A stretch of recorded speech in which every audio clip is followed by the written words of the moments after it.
Fast forward, bago ako makakain na to, ang daming happenings. Ayan, nag-crave tayo. Hey vlog, sabog na ako ngayon kasi wala pa akong kain. This is my first breakfast, even if tanghalian ko na dapat. Because I don't have a proper sleeping schedule. That is why. Also, sana the chicken is still giving kahit ganyan siya. Ganyan talaga sa Pilipinas. Tapos, natapon pa yung napaka-tipid nilang gravy. Natapon ko pa. Napaka-swerte ko. Inapasaway. Tapos yun. Magkamay na lang tayo dahil nakakatamad maghugas ng plato. Ay, sorry. Sorry. Anyway. Siyempre, you have to respect the food. Ay, naibato ko eh. Di magsusorry ako, di ba? Tapos, ganito na lang ang technique para madali. Papahirapan ko pa buhay ko pa. Papa, hirapan ko pa ba ang aking buhay? Anong masarap dito? Anong mas masarap? Okay, parang pareho naman sila masarap. Pero hindi ko alam kung anong mas... Pareho lang yan. So, 5 times. Mini. Paano yun? Mini, mo. Eto or eto? Eto. Oh. Wait, parang hindi ko feel. So, eto yung naturo ko. This one yung naturo ko. Parang gusto ko yung this one.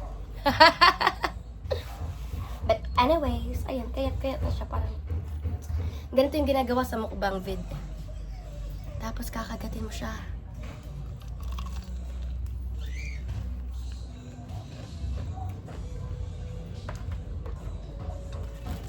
Tapos syempre, in our culture sa Pilipinas, kanin.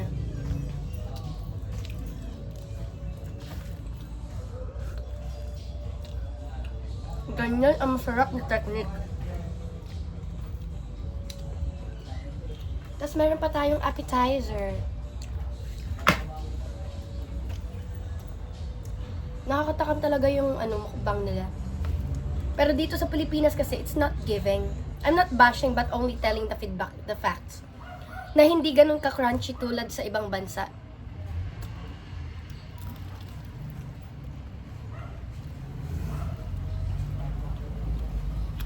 Nakaka-disappoint, walang balat.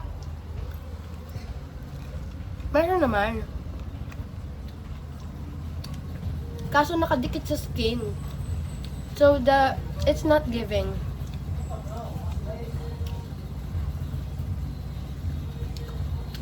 Para lang siyang chicken nuggets tuloy. Hindi siya yung fried chicken na ine-expect ko na magkahiwalay yung balat, that could crunch. Pilipinas to eh. Pero depende naman siguro sa Pilipinas. Yung mga iba't ibang tao, they have different services. At ayan na nga ang sinasabi sa hula. Hindi na ako makakakain dahil may sarili kaming waterfall sa bahay. News report. Magre-ready muna ako ng tandem ng aking batya para hindi ako mamroblema masyado sa aking waterfalls sa kwarto. So, see you later guys. Maka-cut off muna ang aking pagkain ng Jollibee, spicy, hindi ko alam.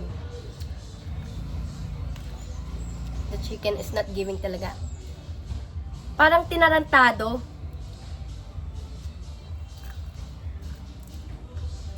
Meron pa siya.